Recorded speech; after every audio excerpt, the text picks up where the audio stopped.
Huwag na natin puto sapagkat mayroon silang James na magnanakaw. Magnanakaw mga Marcos.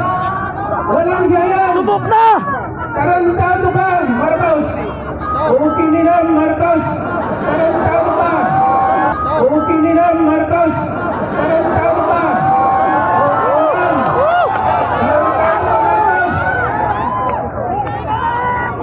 Ukinilan. So, na po naka-lockdown ng Malacanang ngayon. Naka-lockdown ng Malacanang. Bayan, ikaw pa nang papatay sa bayan. Pumatay na yung ano doon? Kaya sa 2020, pagkaisan natin na ibangon muli ang Duterte, si Sara, ang una, ang presidente natin. Eh, Sara! Duterte! Duterte! Duterte! Duterte!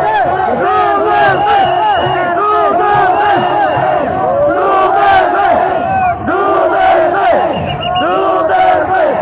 Duterte! Duterte! Mga kaibigan, at mga